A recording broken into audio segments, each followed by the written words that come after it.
మధురవదన నలిన నయన మనవి వినరా రామా చక్కని సీతకి అరచేత గోరింట ఇంత చక్కని చుక్కకి ఇంకెవరు మొగుడంట రామ చక్కని సీతకి ఉడతవి పునరేలు విడిచిన పురమియల్లుడు రాముడే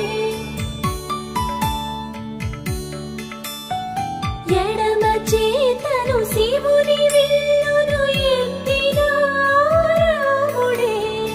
ఎత్తగల